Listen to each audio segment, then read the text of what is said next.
A e keni Stelinën? Gati. Zoja e zotërinj, me një duar trokitje, mirëpresim në studio Stelinën!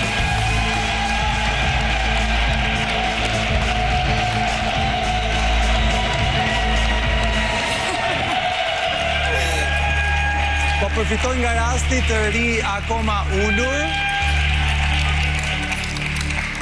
me shpresën që brënda biletës... Si thua ti, e kam apo jo?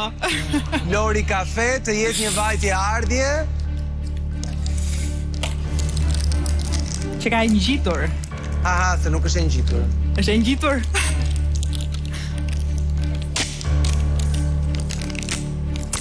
Është vetëm vajtja.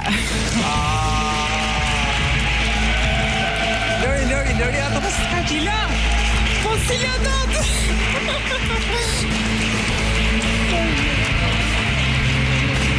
Hello. Si jeni? Përshëndetje. Si më duket që ju shoh shumë nga afër tani. Si je? Atëre, Stelina. Faleminderit.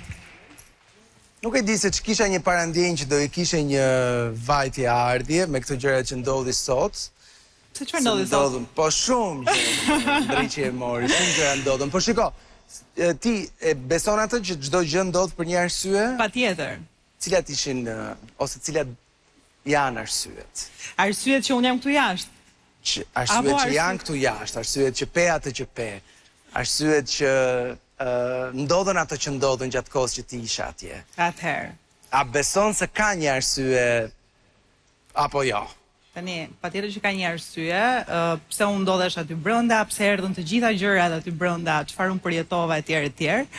Ka një gjë shumë të lezetshme, unë besoj shumë në Zot dhe mënyra se si Zoti lidhet ndonjëherë situatat tona është shumë e bukur. Jam patjetër falënderuese, është një nga eksperiencat më të bukura që unë kam përjetuar.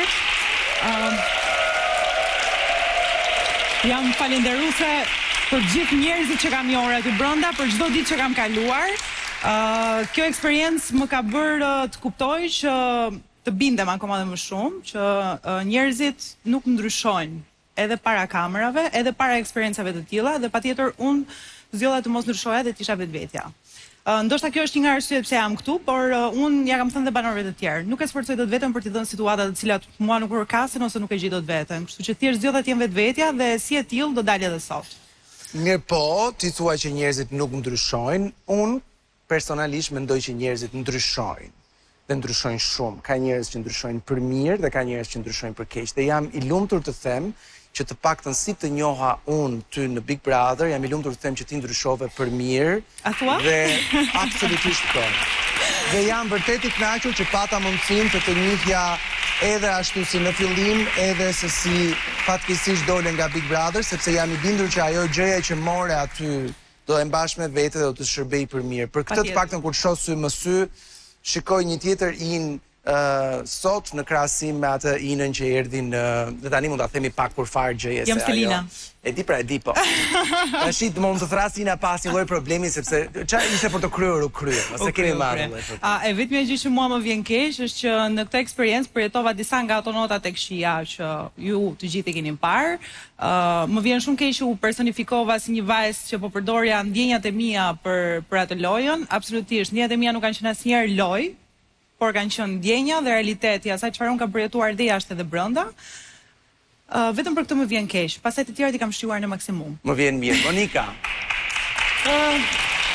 Unë do të thoja dy gjëra. Pavarësisht që ti aty ishe një, po themi një plotësuese e ekipit të mirit, po e quajmë, pavarësisht se të tjerët po e quanin ushtarë etj. Por unë mendoj që ti ke fituar një gjë, je e lirë. Je e lirë nga emocionet e tua, je e lirë nga pishmanet e tua, je e lirë nga çdo gjë tjetër, kështu që fluturon në qell të hapur Stelin, si është shumë e mirë që më mëçi dhe ec për para. Hapi krahët. Rrëfimi yt ka qenë rrëfimi fort, i cili tregon që ti je një vajzë e fortë.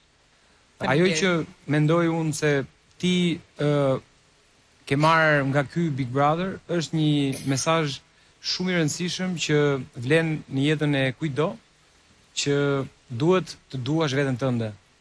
Edhe uroj që një herë për gjithmonë ti ta kesh kuptuar këtë dhe ta duash veten tënde. Tani unë du me pyet kush e fiton bigun. Si? Kush e fiton bigun? Po të them një gjë që ti nuk e di, Angelo, kur doli nga studio, tha që ti ishe fituese e Vikaj. Po ta them që tani që ta kesh si informacion. Nuk e di, a ka ndruar në intervistat e më passhme kur filloi të kuptonte situatën, po për mua Angelo ka qenë një nga finalistët e këtij Big Brotheri, por me sa duket parashikimet tona kanë dalë keq. Unë e kam thënë kush e fiton Big Brotherin për mua dhe shpresoj shumë që ta fitoj Miri. Unë ja kam thënë Mirit që ditën e parë që Miri është nisur për këtu, mos mu kthe në mysymshyr pa fitore, dhe unë nuk dua që Miri të kthehet në mysymshyr pa fitore, kaq. faleminderit shumë.